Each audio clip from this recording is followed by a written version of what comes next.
Hello, and welcome to the panel, where we take a look at graphic novels and talk about their story, art, and everything in between.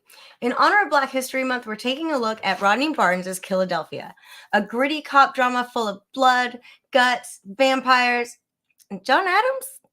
Get ready for a wild ride through America's past and possible future on this episode of The Panel.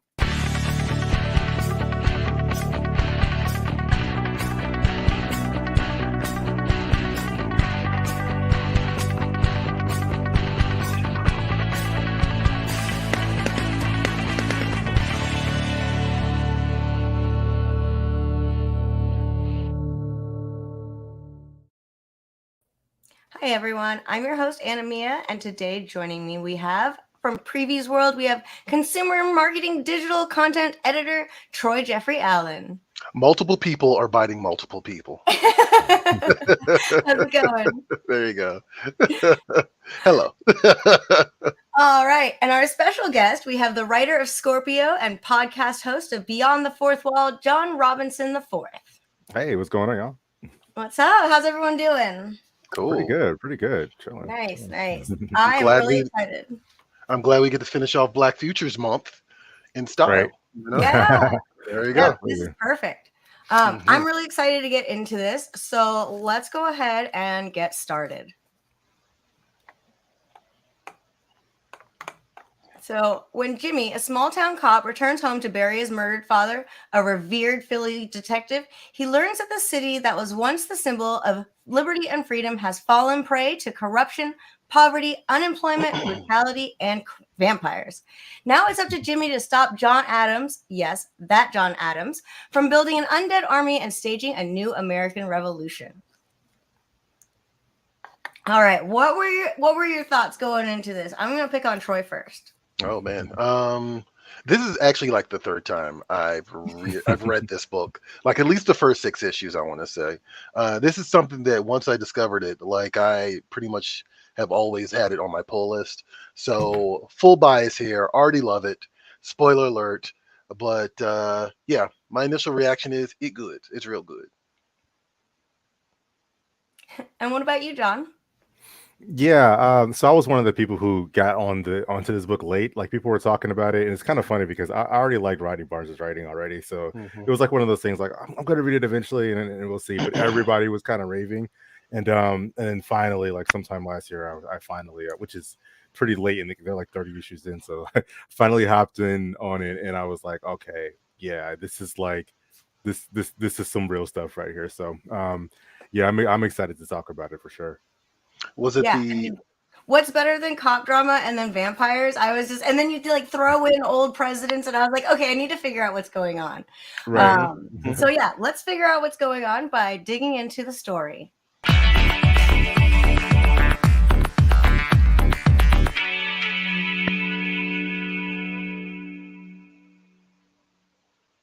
Rodney Barnes is an award-winning American screenwriter and producer known for numerous successful TV shows, including The Boondocks, Everybody Hates Chris, Marvel's Runaways, and Wu-Tang: An American Saga. In 2017, he ventured into writing for his first passion, comics. Since then, he's authored the Falcon comics for Marvel Legacy and Lando Double or Nothing before writing Killadelphia. All right, so let's start digging into this story. And first off, at like the core of this story is this father-son dynamic. So I can't speak on that, but what were kind of like your thoughts on this father-son dynamic? You know, did it give you feels? And let's see. I'll go ahead and start with John. Yeah, no, for sure. So like, man, especially the Black community, there's like a huge like people always talk about daddy issues, you know what I mean? And this book hits on it in a way that is kind of unexpected. You're like, you see the cover and you see this guy. It's obviously like, in the first issue, he's like kind of scary, dark, shadowy type of deal, and it's kind of like, okay, I'm not exactly sure what this is going. Like, if you don't look at the back of the book type thing, I'm not exactly sure what's going on here. But I kind of expect like just your typical horror. But then when it opens up with like it hits you hard first with this whole father son thing, and you're like, oh, this man's got daddy issues. Okay, and so you immediately start getting the kind of the feels from that, and I love how like flawed characters can really make a story strong. So the fact that they go into this showing that I'm gonna call him Daddy Sangster, right? So Right, so yeah. so basically, Daddy is not a good dude, based on his history with his son. But everybody knows that there's a lot of complexity with those kind of relationships. If you guys listen to certain hip hop albums and stuff like that, Royce the 95 had an album talking about his dad, where Mhm, it's like really complex stuff, right? So we get to see that in this book. So I think they did a good job of mhm, yeah, expressing that. mhm. They definitely get it right from the beginning. What about you, Mhm. Troy? What are your thoughts? Well, I'm really big on themes, so it's, the father son dynamic definitely factors into the larger generational context of the story, where it's like, the multi generations of why there's multi generations of vampiric corruption, you know, or it's like, your relationship from father to father. There's a great subplot between this kid and his grandmother that's in the middle that becomes a major aspect of the story as it moves along. So I really enjoyed it, and I particularly enjoyed the just the dynamic between the sangsters, right? It kind of gave me, for lack of a better example, Henry Jones, Indiana Jones vibes after a while, where they're just kind of bickering to each other throughout the course of the story and taking little jabs at each other. But it's also comes from a familiarity that's like, well, we're family. What can you do about it? So yeah, I thoroughly enjoyed it. Oh, I never thought about that comparison. That's such a good one, actually. Right. Yeah. Right, yeah. All right. Now, this is, a story about vampires, but one of the like really unique things about it, what makes it truly unique is the historical aspect of it. Mhm. So, what were your thoughts on bringing in like John Adams and the Revolutionary War? Like this, like that was just like what? Mhm. Mhm. Mhm. So what Mhm. did you think, Troy, when you realized that this was bringing in some dead presidents? No, right, yeah. The Sons of the Republic thing. I really love this because it's kind of, a lot of, especially with vampire stories. I would also say maybe zombie stories too. It's really hard to kind of have an original angle, and so when something really does have an original angle, like it really stands out. And I knew that I loved the John Adams story as a plot point for this when he went to go see Hamilton and got pissed off. Like I was like, oh man, that's right. That story is about him too. And like, yeah, he's probably like, they were laughing at me. And he's just like, screw these guys. Humanity can burn. And yeah, like, and just kind of seeing his evolution throughout the years and like how he carries that philosophy from like the early days of America into like the 21st century and beyond. It's kind of like it's really fascinating, like it's an interesting angle to play, and especially dealing with Baltimore, which is an old city, right? And also Philadelphia, of course, which is also an old city. There's history there with, of course, American politics, like very direct history with American politics. So yeah, it's a really interesting angle, and I really appreciate it.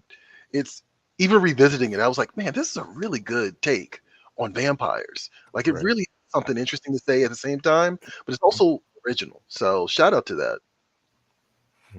Right? Super unique. All right. Mhm. Mhm. What about you, John? What did you feel about kind of this whole historical aspect? Right. Yeah. Yeah. As soon as I saw John Adams, I was like, okay, this book Mhm. is real. All right. Like we got Right, something right. real here.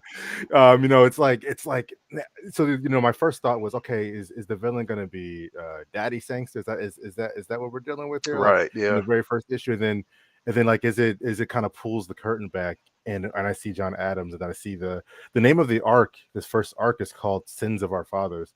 Mhm. And Yeah. so there's the aspect of obviously with Daddy Sangster and Sangster Jr. And I'm like, okay, so there's the father son dynamic going on, but then we have like our forefathers deal, and Mhm. I love that.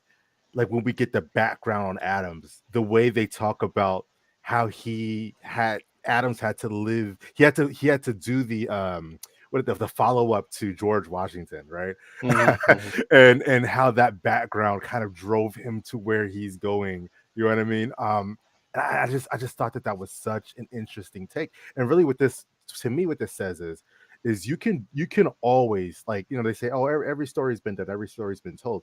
Yeah, sure, there's been a bajillion vampire stories, but it depends on your angle and what angle you're gonna take with the story. And the fact Hmm. that the Barnes went with this, Hmm. yeah, that's truly, like Troy said, truly unique. So yeah, I knew I was locked in when I saw Adams, you know.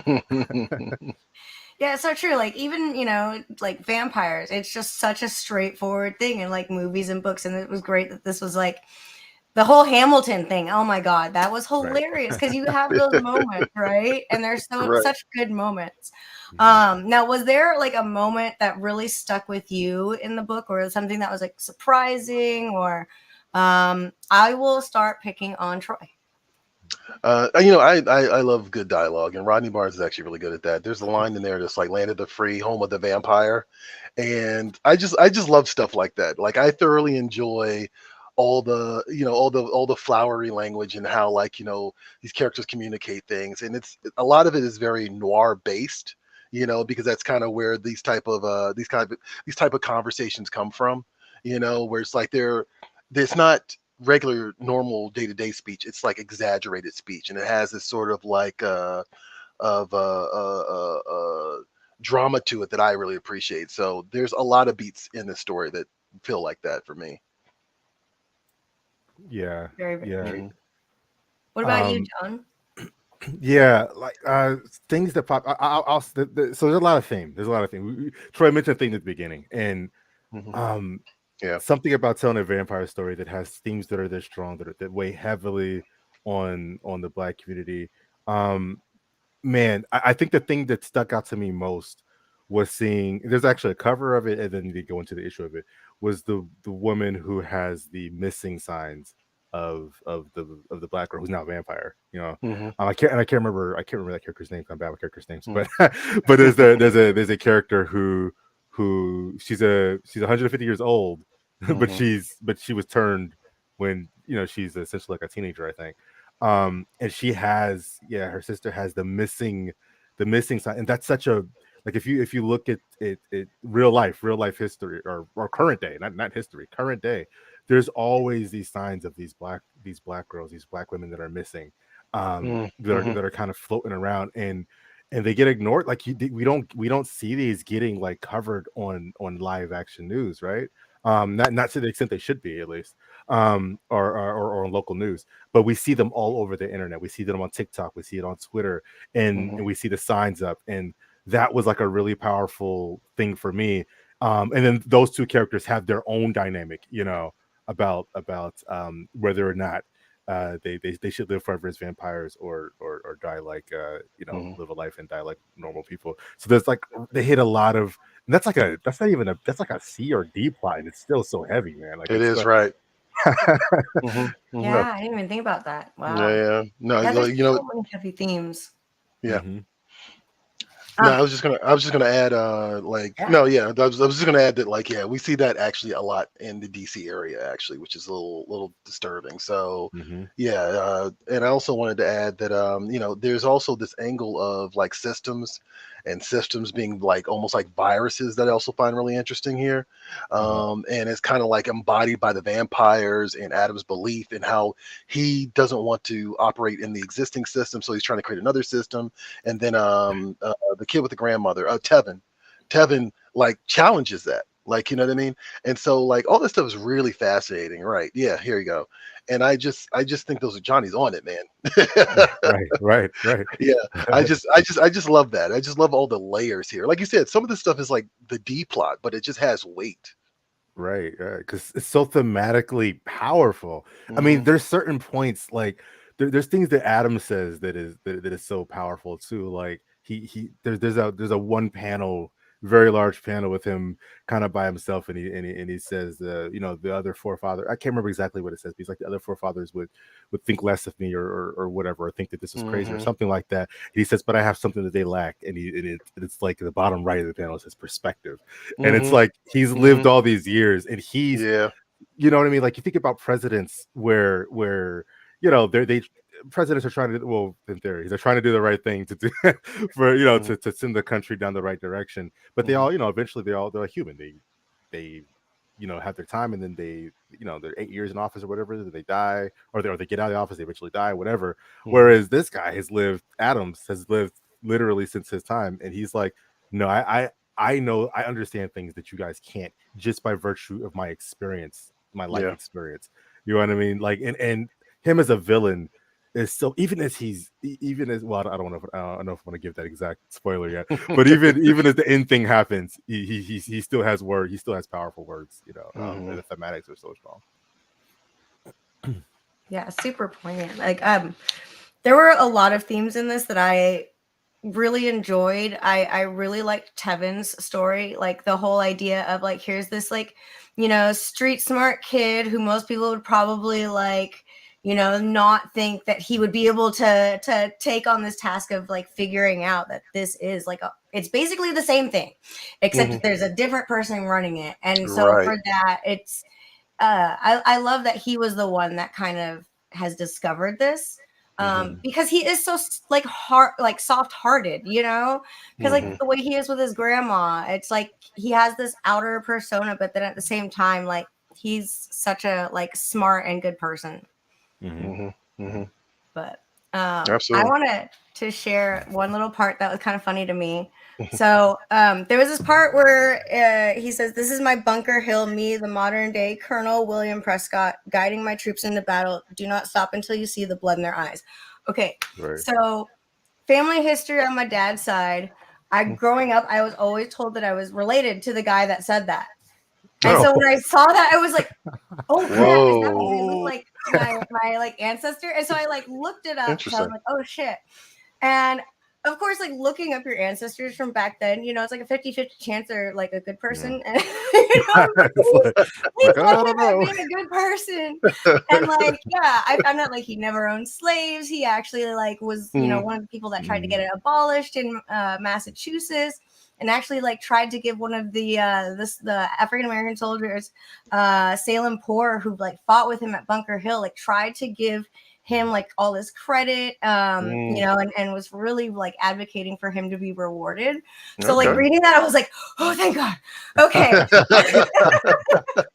Yeah, man, I really appreciate the history in this. Like, even the fact that the book prompted you to go look that up, right? You're like, oh wait, this is something related to me or history, right? That is so like that is something that I've always wanted to strive for. Is like to be able to make a fun story, crazy horror story, do cool stuff, have vampires, and still be teaching, like dropping knowledge at the same time. And man, Rodney does that like expertly in this.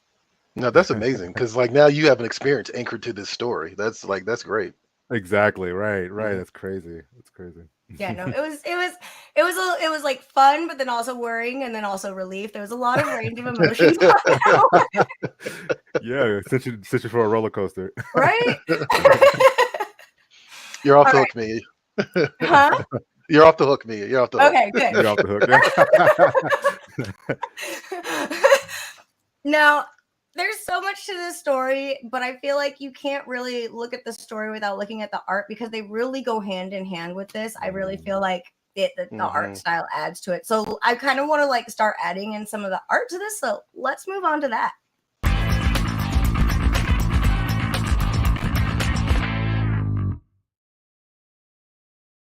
Jason Sean Alexander is an expressionist figurative. Oh goodness, I am having a time. Is an expressionist figurative painter, illustrator, and comic book creator. Alexander pulls from the vulnerability, fear, and underlying strength of his rural upbringing just outside the haunted home of the Delta Blues. He has over 20 years of experience in comics, working with Marvel, DC, Dark Horse, and Oni Press.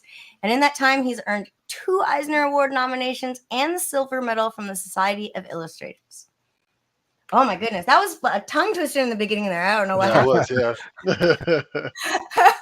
All right. So for me personally, like gritty art styles has never been my thing. Like getting through Preacher was really hard. Really?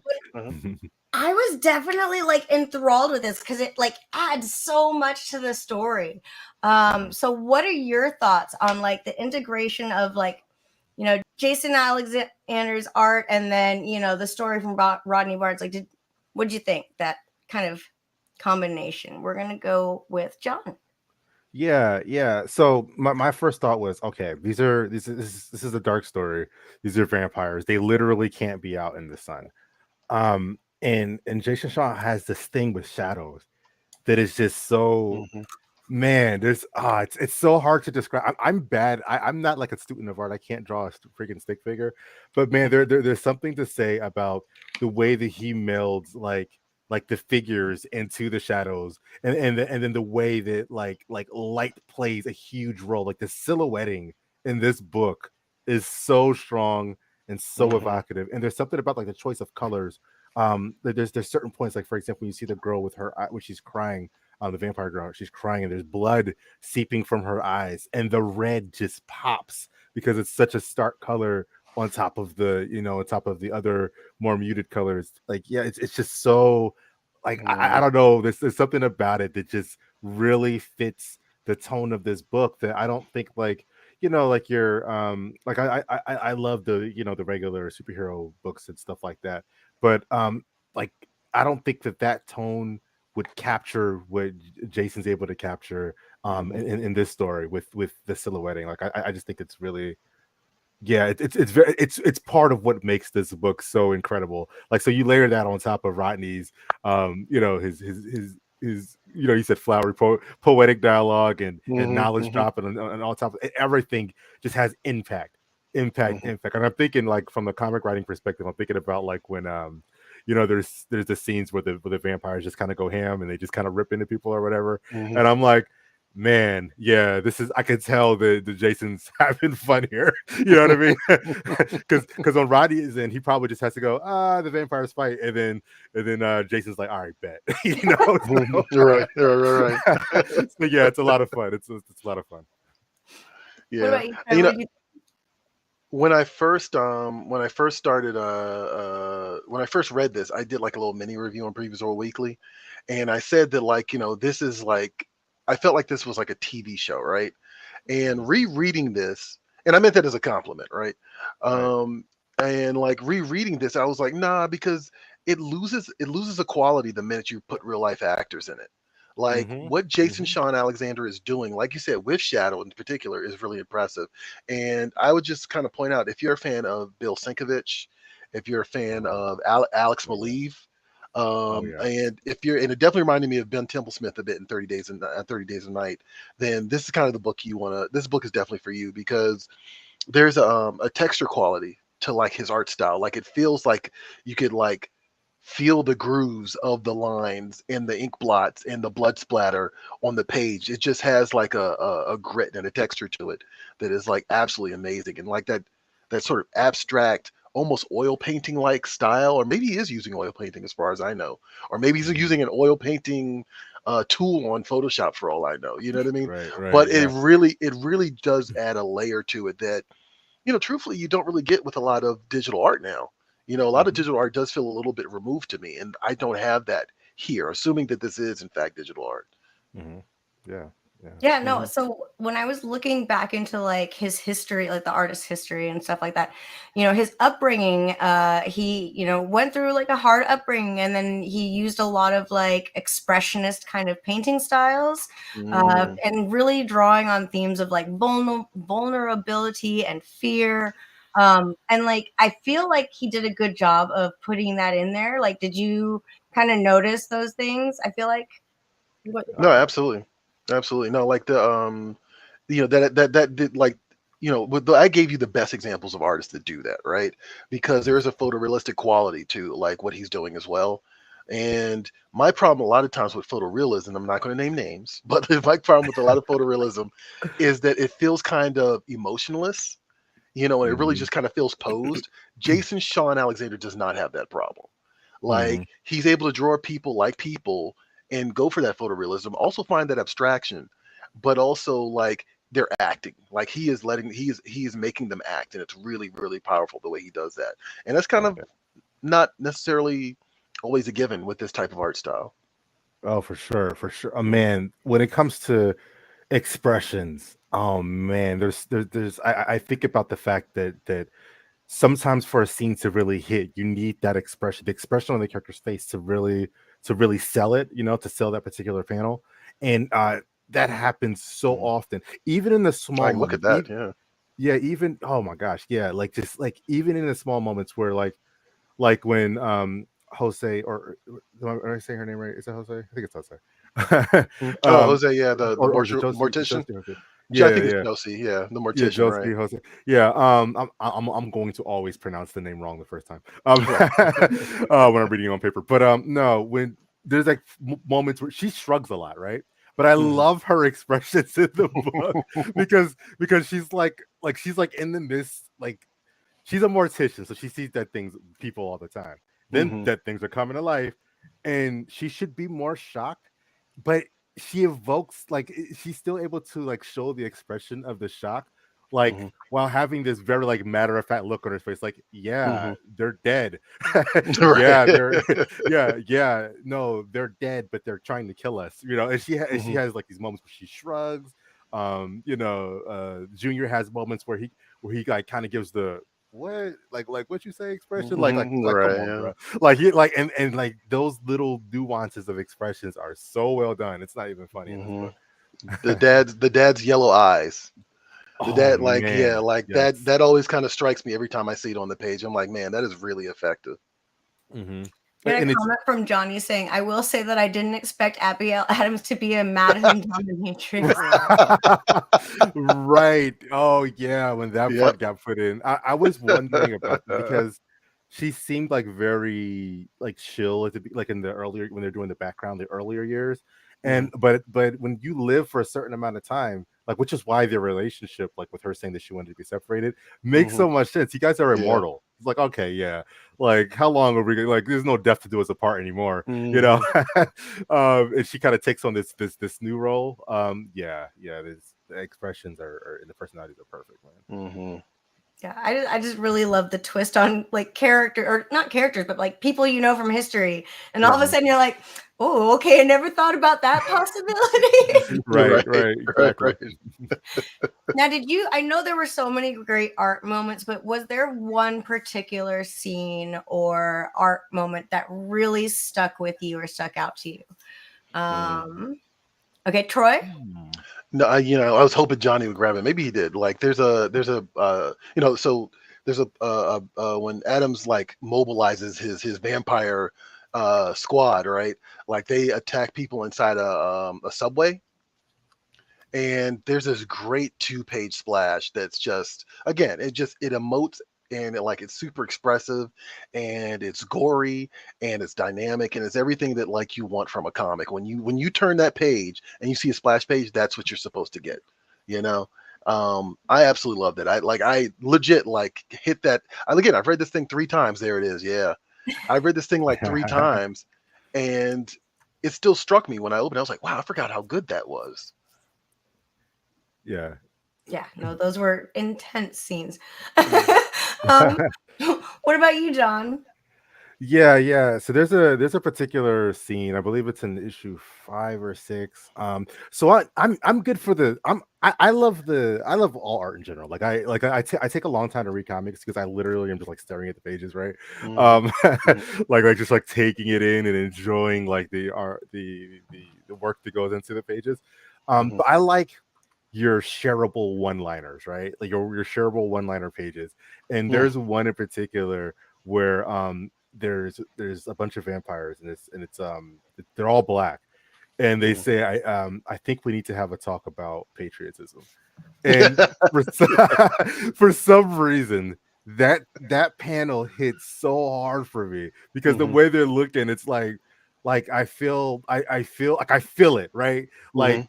like I feel this in my day to day. My day to day is like what what is America supposed to be? What is supposed to be the American citizen? What does it mean to achieve the American dream?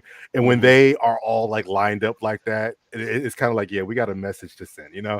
Mhm. And I love moments like that, you know. And I know that's both Rodney and Jason having their part in that scene, but it's so perfect. Like the like their posture is perfect. Like it wouldn't have sold as well, I think, if they were like scary vampire teeth showing and about to attack. I don't think it would have had the same effect as them kind Mhm. of standing there like what's up? Like what's like Mhm. we're waiting for an answer to this question. You know what I mean? So Right. Yeah. I love I love panels like Yeah. that, you know.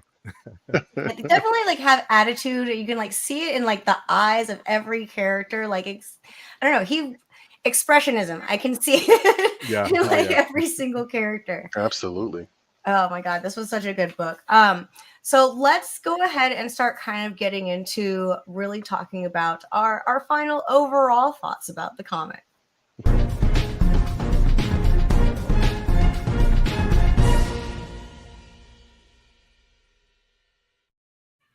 All right. So me, I went into this kind of like, okay, cop drama, not normally my thing, but I do like a good murder mystery, like murder show.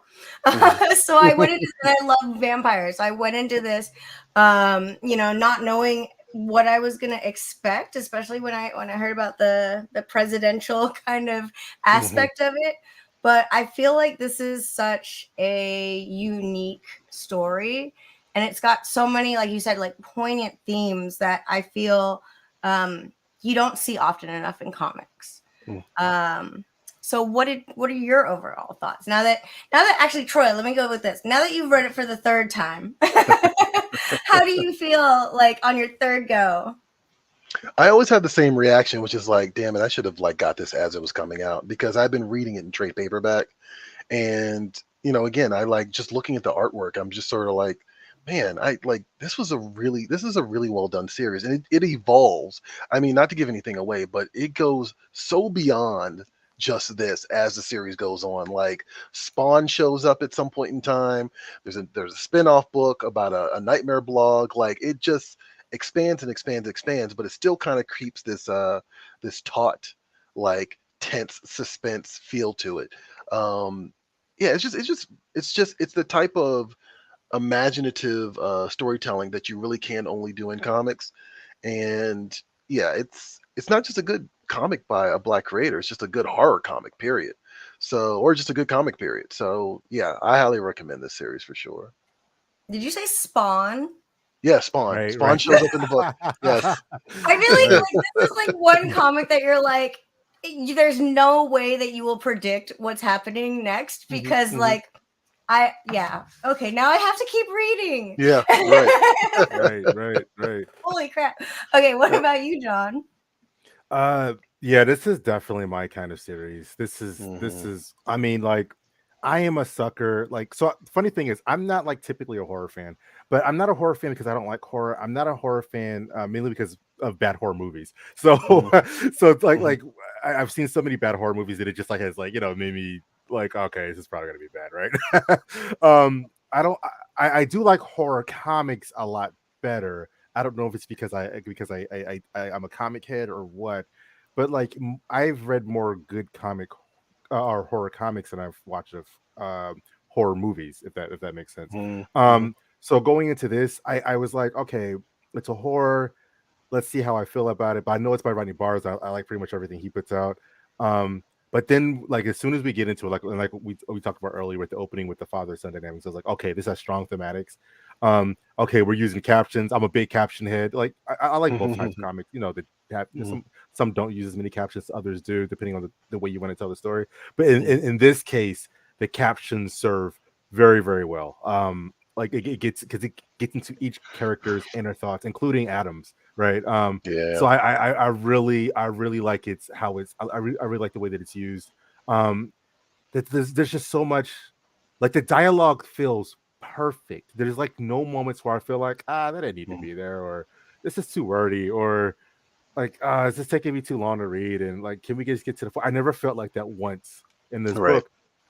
Which is interesting because I think it probably does have more dialogue than the average comic, right? But nothing feels like fluff. It all feels like in its proper place. It all feels necessary, and like, yeah, and to be able to tell a story like that, and again, and so far just in these first 6 issues, is there's something to be said about that. You know what I mean? Like, there isn't like, that is prime comic bookness right there, and it goes all the way from obviously from Rodney's art to Jason's to Jason's, I'm sorry, Rodney's writing to Jason's art, and then to the lettering too. Like the lettering is like such a perfect fit. The imperfect bubbles, the the sway edges around the captions, the like when you get some of the sound effects that like sit so well within the art, they work with the shadows really well. Like that stuff, like it's just a really good comic production, and like that's the stuff I love about the comic medium. That I'm sure if they do a show of this, and Rodney's on TV too, so I'm sure that Right. if there was ever a show, he'd probably be over the show as well. But even when the show comes out, and even if he's over, even if he makes it well, there's still going to be something unique about the comic artness of this that is just so powerful. So yeah. Yeah, no, I definitely got that same like feel of just the art capturing so much, and along with like Rodney's kind of like background in screenwriting, it kind of felt like watching a movie almost, or like a storyboard, like it. And I think when you were talking about how like all of the dialogue seems like it's meant to be, and I feel like that has to do with like how good Rodney Barnes is with like his screenwriting. Right. Because no, this needs to be a movie. Absolutely. Yeah, it should like, be actually for real. Yeah. Oh, we got Specs Vision saying, "You're my boy, John." What's going on? And okay, now since we don't have a movie yet or a TV series yet for this, what should people read if they're interested in maybe the same themes? Like, what would you recommend to people who enjoy Killadelphia? Let's go with John. Yeah, so there's a few books that come to mind for different reasons. For the horror aspectness of it, and the art and the feel, and good captioning and good dialogue and stuff that just like, I love the feel of the impact. Like, you never feel like you're turning, like you feel like you're having an experience the whole time. You never feel like you're slogging through pages. I'm gonna say Gideon Falls by Jeff Lemire is probably a good one. Like, that whole series is just, it takes you for turns, and there's this whole thing about this barn in it, and when you look at Andreas, last names, Lord have mercy, Sorrentino, I believe is how you pronounce his last Sorrentino. name. Yeah, there we go. And the way, again, the shadowing, and the way that there's like Troy mentioned earlier, texture. Gideon Falls is just an excellent series for that. Another one for art, that's, now this one's not horror in the same way. It's a different type of horror, and it's a different type of art. And there's very fantasy elements to this. But another story that comes to mind is also Monstrous.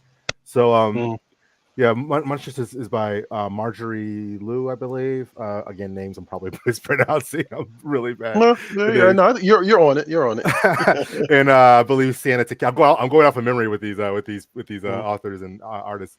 Santa Takeda, I believe. Monstrous is another really good story.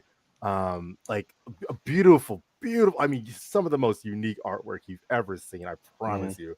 And like these heavy themes and heavy fantasy elements. And then the last thing I'll mention that comes to mind is okay. So honestly, anything by James Tynion, anything by James Tynion the Fourth, but specifically Department of Truth comes to mind. Again, because of the style of like the lettering and the art, and then there's these powerful, every issue. There's an overarching thing about the things that we believe and how people kind of propagandize truth, right? And it's such a conceptual book, and the art just fits so well with like I guess getting those themes across, right? So that's James Tynion, and I was blanking on the name. I believe it's Bidikar on the art. Maybe I'm blanking on the art name, but yeah, excellent stuff. So check those books out if you can. Oh my gosh, those are really good recommendations, especially Monstrous. Oh my god, that's so good. Oh yeah, I love it. What about you, Troy? All right, so I'm going to say, I'm gonna give 3. I'm gonna say, if you are looking for something in a similar tone, you should probably read Ribbon Queen by Garth Ennis and Jason Burrows. That just wrapped up, I think this week actually, at AWA, and it's basically about a cop who thinks that the SWAT team leader that rescued this girl actually is the person that kidnapped her, but it goes way beyond that. and it's a interesting, like, again, just like crime horror type of thing, definitely in the wheelhouse, in the same lane as Killadelphia. um Also, I got to point out, there is, like I said, I mentioned earlier, there's Nita Hawes's Nightmare blog, and Nita is a character who shows up in the series, and then Rodney is also simultaneously writing a book about her, and I think that story, if I remember correctly, takes place in Baltimore specifically, which is also nice to Nice. see. Very And nice. similar to this, similar Mhm. to similar to Killadelphia, he utilizes real life locales, stuff like that. So yeah, definitely check that out. And I'm going to tell people, definitely check out Sirens of the City from Boom Studios.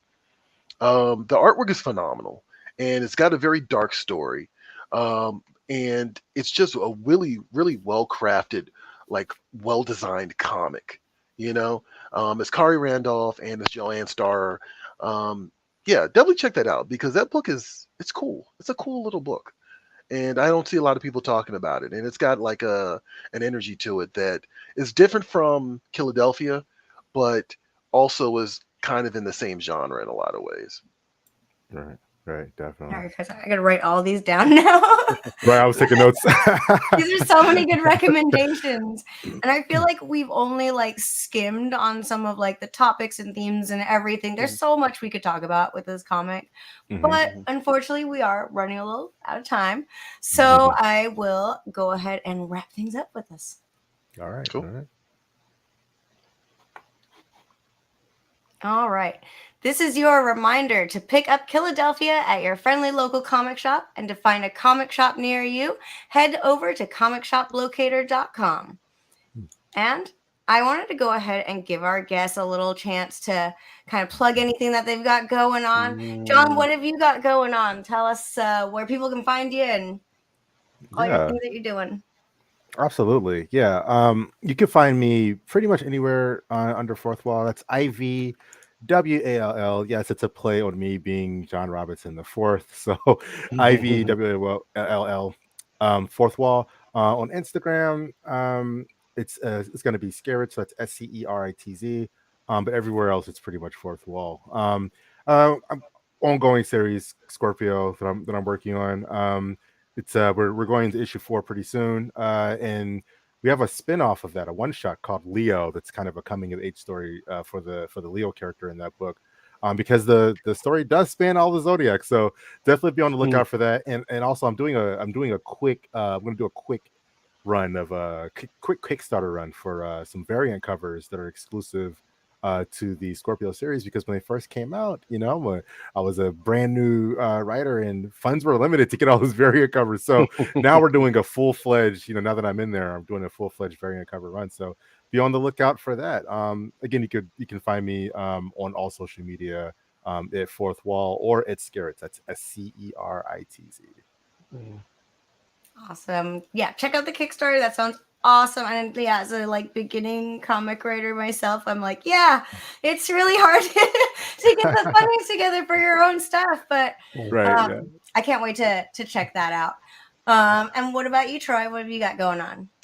Speaking of funding your own stuff, um, I'm actively working on a what I'm calling like my 17 plus comics magazine. It's called Afro Futures.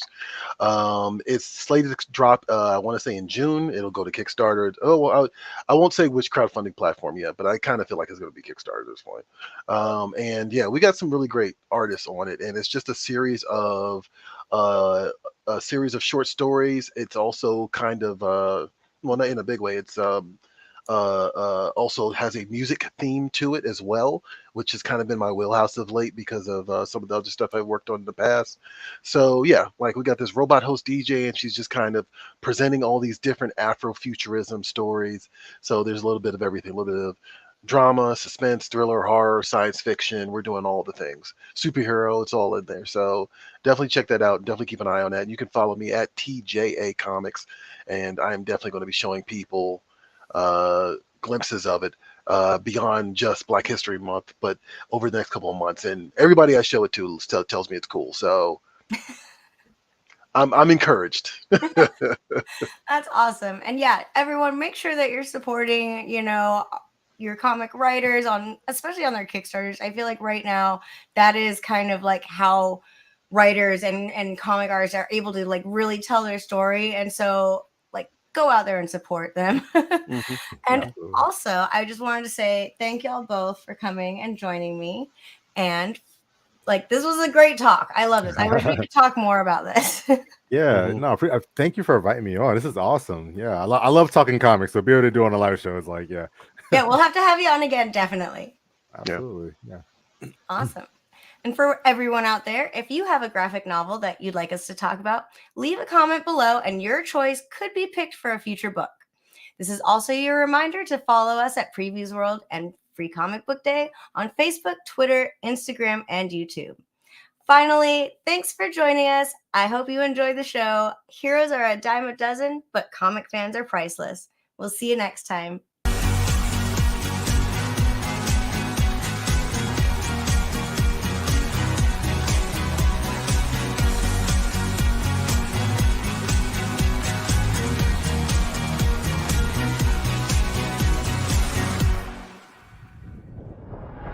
Do you have a suggestion for a graphic novel that you'd like to see discussed on the panel? Leave us a comment and your choice could be picked for a future episode.